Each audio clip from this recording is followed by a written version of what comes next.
¿Qué tal, amigos televidentes? Buenas noches. Hoy lunes estamos adelantando un día doña Silvia Jerez y un servidor, pero mañana tendrán al equipo habitual de los lunes.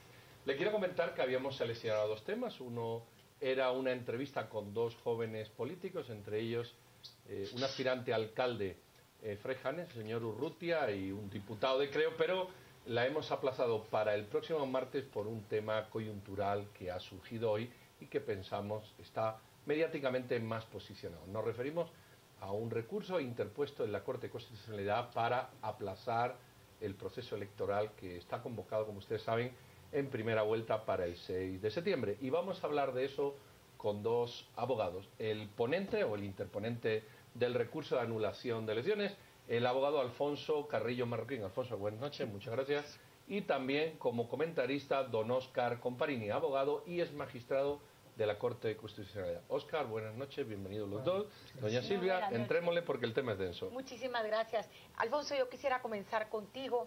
Hoy los guatemaltecos en la tarde nos llevamos una nueva sorpresa en este proceso electoral donde definitivamente nada está escrito. Se ha interpuesto un amparo por parte tuya ante la Corte de Constitucionalidad.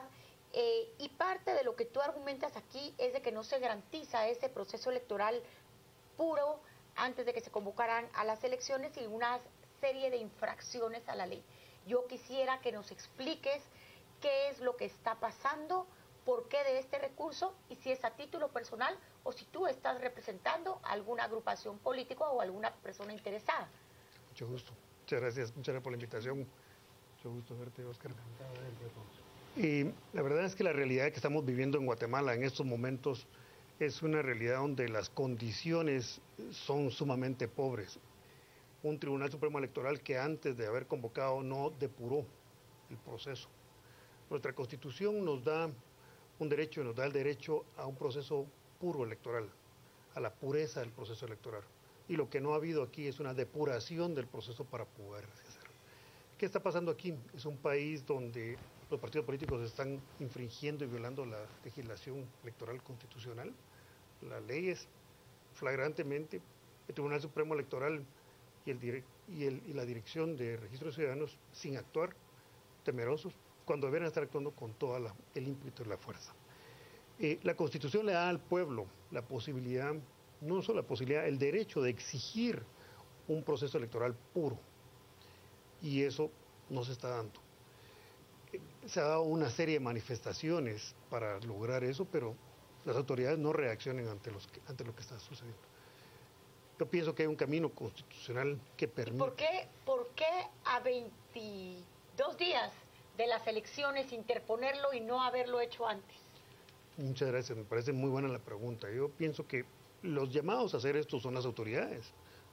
Si el ordenado a hacer esto es precisamente el Tribunal Supremo Electoral como primera base. Segundo, había que dejar que un proceso avanzara para que todos los mecanismos legales pertinentes fueran funcionando. Ha llegado el momento en que los ciudadanos se han levantado, han manifestado, están caminando y están exigiendo un proceso. Sin embargo, no ha pasado nada. Ante eso, pues no me ha quedado más que exigir la inconstitucionalidad del acuerdo de convocatoria para que se anule el proceso, se depure el proceso y podamos volver a elegir. Óscar, usted ha sido exmagistrado, o es exmagistrado, ha sido magistrado de la Corte. ¿Cuál es su enfoque de esto?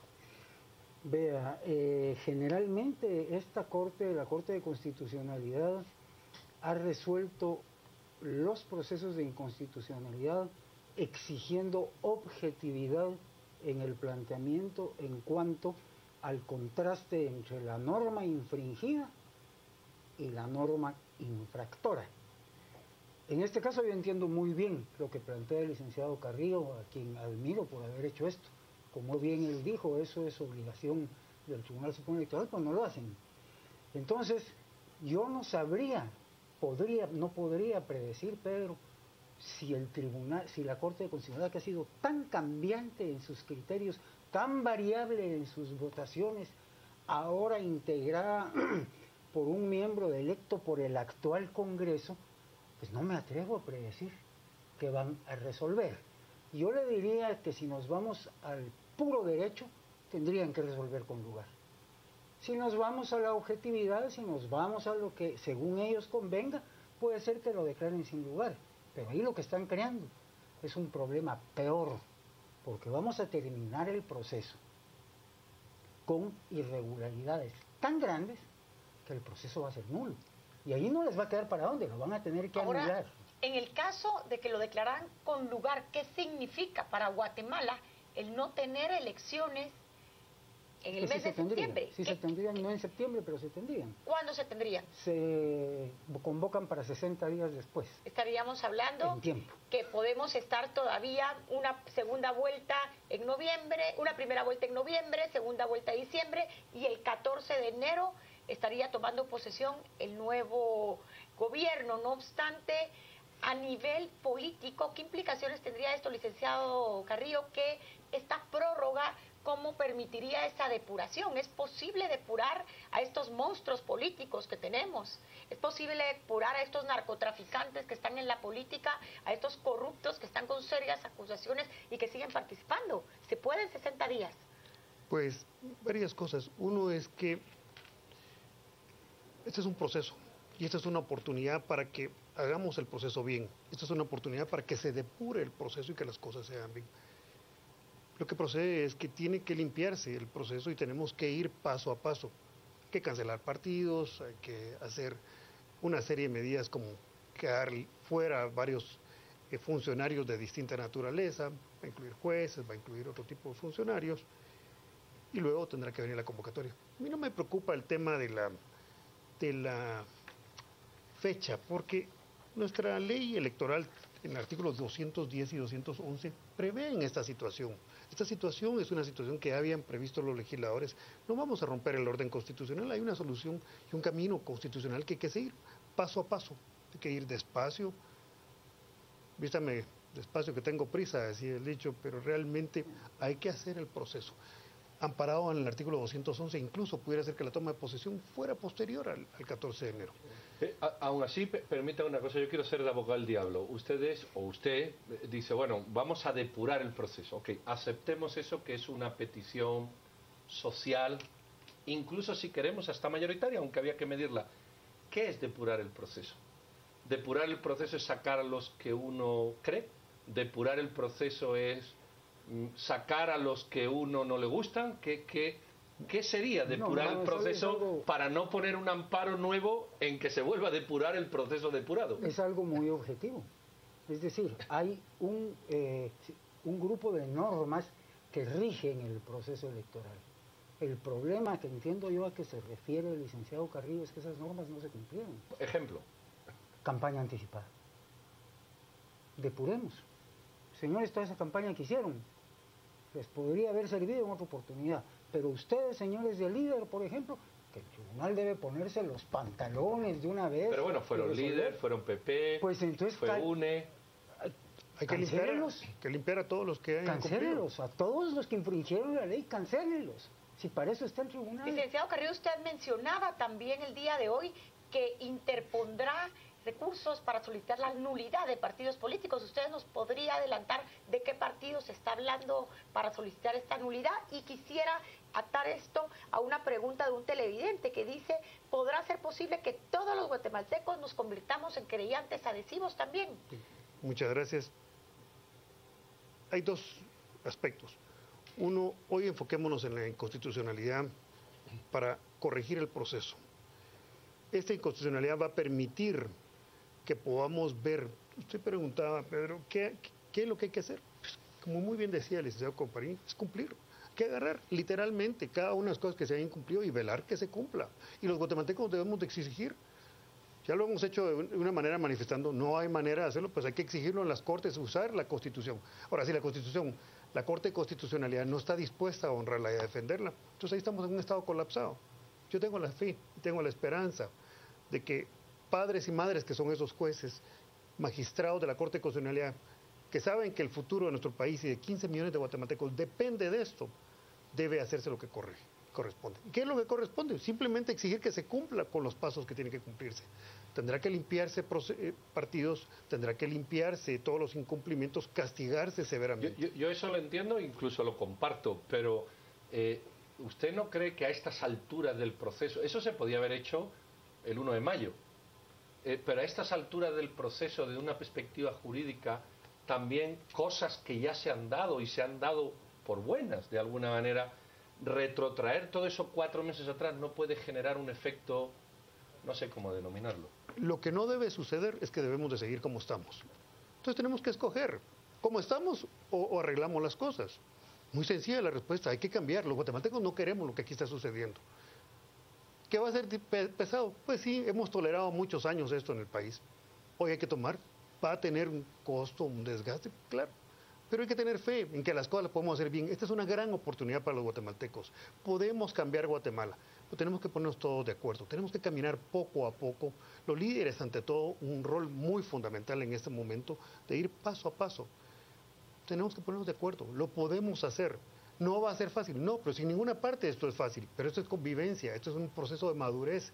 La Guatemala que termine hoy, como decía muy bien el licenciado Comparini al principio, es una Guatemala cambiada, una Guatemala mucho mejor, mucho más empoderada, con más aspiraciones para la gente. Estar como estamos es inaceptable. Eso es malo, pero Óscar, supongamos que la Corte de Constitucionalidad da un amplio visto bueno, ¿verdad?, a esta solicitud. Vamos a hacer escenarios para que el ciudadano entienda a dónde tiene que ir. Una, usted decía, pues hay que clausurar, no digamos nombre, los partidos que hicieron campaña electoral anticipada, que pueden ser todos o pueden ser la mitad. No hace falta nombre. ¿Qué más medidas cree usted que tendría que convocarse a nuevas elecciones en 60 con lo que quede días? No, con todos, sin ninguno de los que ya participaron. Muchos ciudadanos, yo diría, bueno, mire, y estos que están acusados de corrupción o que están dubitativos, no sé, ¿cuál sería la interpretación en este marco? Un candidato a alcalde. No, es por darle al ciudadano, ¿verdad?, una visión del escenario. Yo creo que lo que menos merece Guatemala es una caterva de supuestos diputados a reelegirse con antejuicio y a aprovecharse por delitos de los graves, plazos legales para que su antejuicio no se defina o su proceso no se defina antes de que los reelijan. Ahora, licenciado, yo sé, perdón, sí. Yo sé, como decía Alfonso, que parir una nueva Guatemala no es fácil, que incluso podemos llegar al rompimiento constitucional, pero vale la pena seguir un esquema constitucional en el que los diputados se ríen de nosotros como se rieron con la elaboración de las reformas a la ley electoral y de partidos políticos. ¿Ustedes creen que ellos no sabían que las primeras 2 sesiones eran ilegales? Eso lo sabían perfectamente. Bueno, o el tema que vamos a tener más tarde, que es la reforma que quieren hacer también de la ley orgánica. Esto es una burla. Ahora, licenciado, yo le quisiera preguntar, ¿usted es posible con un Tribunal Supremo Electoral que al día de hoy no da evidencias de responder a la ciudadanía que sigue tolerando los abusos de los partidos políticos, que infrinjan la ley, que les escupan en la cara, que se burlen de las prohibiciones? Es imposible que en 60 días estos mismos magistrados, por obra y gracia del Espíritu Santo, se les ilumine la cabeza y actúen como exigimos la ciudadanía. ¿O estaríamos acudiendo a la elección de nuevos magistrados para el Tribunal Supremo Electoral? No hay necesidad, si ellos saben lo que tienen que hacer. El único milagro que usted está pidiendo, Silvia, es tengan valor. Y ese milagro sí puede suceder. Tengan valor y cumplan la ley. Y que cumpla su deber, porque el no cumplirlo se llama incumplimiento de deberes, y eso es un delito. Es un delito. Y ellos saben muy claramente que si no cumple con su deber, pueden ser procesados. La ciudadanía quiere, claro, si la ciudadanía ya se cansó, ahorita hay una oportunidad y ellos pueden reivindicarse. Igual la Corte Constitucional tiene que hacer su deber. La Corte Constitucional no puede decir yo voy a retrasar esto, tienen que enfrentar esto y resolverlo, así lo ordena la Constitución. Este es el momento de la verdad, los guatemaltecos la estamos enfrentando, hay que hacerlo con serenidad, hay una oportunidad preciosa de poderlo hacer. En cuanto a lo que tú decías, el 103 de la Constitución prevé que debe llenarse ciertas condiciones. Mucha gente dice es que hay que el derecho a ser electo. No. Si el 113 dice, para poder optar a los cargos se requiere... El derecho está limitado en lo que se determina. Es que todo derecho es relativo. Y es más importante decir, hay que adquirir el derecho para ser candidato. El derecho a candidato es siempre y cuando uno cumpla con estas condiciones. Si no se cumple, entonces uno no tiene ni siquiera el derecho. Hay quienes dicen, no, es que... Señores, si la ley es clara, hay que aplicarla. Y nosotros los guatemaltecos es a los que nos toca exigir que esto se cumpla. y los guatemaltecos queremos exigir. Lo que no es una opción es no hacer nada. Hay que hacer, hay que manifestar, hay que pedir, hay que exigirle a las autoridades. Alfonso, una pregunta que te quedó sin contestar y yo creo que la ponen en los estudios. ¿Esto es personal? ¿Es de una asociación? ¿Es de un partido? ¿Esta solicitud que se hace a la Corte por tu parte de posponer el proceso electoral, cuál es su origen? Únicamente de un ciudadano guatemalteco. El ciudadano Alfonso absolutamente que decide... Alfonso Carrillo. Carrillo, perdón, Carrillo Marroquín, perdón. Sí, no hay pena. Metimos a Sagastume, Pedro, que no tenía nada que ver. Lo siguiente sería, ¿cuáles son tus expectativas optimistas? El licenciado Comparini nos decía, no se esbozaba lo que se puede hacer, pero tus expectativas de corto plazo. Es decir, bueno, yo espero que... La Corte de Constitucionalidad suspenda las elecciones en las próximas semanas y que comencemos un proceso para empezar a una nueva Guatemala. Pienso que hay magistrados que son padres y madres, gente responsable, que hoy tienen el mandato y el llamado a poder defender este país. 15 millones de guatemaltecos está de por medio, y el no hacerlo, si ellos no defienden y si ellos toleran esto, ya nadie más lo puede defender. Y eso implica el colapso. ¿Por qué? Porque entonces ya no hay orden. El orden es cumplir las leyes, es cumplir las normas. Hoy hay una oportunidad inmensa. Yo tengo fe. Pienso que esta Corte de Constitucionalidad puede hacerlo. Creo que lo va a hacer y creo que van a responder los guatemaltecos que ahí están. Estamos en tiempo, queda la última precisión. Tal vez sería, para terminar los dos, hagamos un breve análisis político. ¿Cuál sería la reacción de los partidos políticos al verse que no llegan a elecciones, que muchos serán suspendidos, y ante esta encrucijada que podemos prever los guatemaltecos? Violencia, manifestaciones, ¿cuál podría ser uno de los panoramas? Yo espero que una reacción responsable de comprender que Guatemala ha cambiado y que hoy en adelante las cosas no pueden seguir siendo igual. Sí, yo creo que, por ejemplo, un partido que ha gastado lo que ha gastado el líder va a reaccionar como un berrinche. Pero el pueblo no tiene por qué soportarle berrinches a nadie. Hay que vuelvan a gastar, que vuelvan a sacar candidatos y que sean probos, por el amor de Dios. Este tema es súper interesante, así que yo me voy a pasar 30 segundos de nuestro compañero Juan Carlos Sandoval. Flash, hay gente que dice, esto es un rompimiento constitucional. La respuesta breve, no vale una respuesta jurídica. Muy sencillo, hay un camino, esto está previsto en la Constitución, no hay nada que preocuparse, no estamos rompiendo el orden constitucional. Usted, señor Comparini, que... Siempre y cuando los magistrados cumplan en los plazos que la Constitución les da para resolver, creo que no hay un rompimiento constitucional. Bueno, perdón, Pedro, me están diciendo acá que insisten muchísimo en las redes sociales en preguntarles, ¿se pueden unir como querellantes? Parece que un alto número de ciudadanos quieren ser querellantes. ¿Qué tienen que hacer, licenciado Nosotros Carrillo? Vamos a hacer un nuevo comunicado en campo pagado, en los periódicos y en las redes sociales para darle la información a la gente de cómo adherirse y cómo incorporarse. Yo daría una sugerencia, hacer un formulario de amicus curiae, que la gente solo llegue a firmarlo. Muy bien, pues aquí han visto ustedes a dos profesores, a dos expertos en el derecho, el señor Comparini, que fue magistrado de la Corte de Constitucionalidad, y don Alfonso Carrillo, que ha sido el abogado ponente de este recurso. ¿No querían ustedes alguna solución? Mucha gente decía, ¿qué se hace? Bueno, aquí hay una solución que creo que ha estado no suficientemente explicada, pero al menos suficientemente esbozada para que todos lo podamos entender. Muchísimas gracias, señores, por su amabilidad. Y don Juan Carlos Sandoval, con nuestra disculpa de los minutos robados, a lo que han dicho los tuiteros. Gracias, doctor. Vámonos a las redes, tenemos muchos mensajes hoy con este tema tan interesante. Luis, ¿cuántos millones costarán esas elecciones y que no servirán de nada si no se hacen los cambios sin manoseo del Congreso? Luis, si tanto en el Tribunal Supremo Electoral como en el Congreso no son capaces de hacer los mandatos según la ley, que renuncien en bien del país, es lo que dice Luis. Neri, no podemos seguir así, quitemos a los diputados. César nos plantea, las manifestaciones respaldan esta postura, el Tribunal Supremo Electoral tiene la oportunidad de hacer el bien. El doctor Hernández, el actual orden constitucional viola descaradamente el orden institucional, no podemos seguir así. Quique, 8 de cada 10 guatemaltecos no quieren que se pospongan las elecciones, según la encuesta de Prensa Libre, es lo que plantea Quique. Y Sergio Fernández, comparto completamente las ideas del licenciado Carrillo, es ahora o nunca, sigan adelante. Edwin, no cancelen las elecciones, sería fatal, es lo que plantea Edwin. Es parte de los mensajes que tenemos esta noche en las redes sociales, un tema que despierta, pues, por supuesto, muchísima polémica. Tenemos una segunda entrevista junto con Pedro y Silvia al regresar. Quédese con nosotros, estamos a las 8:45.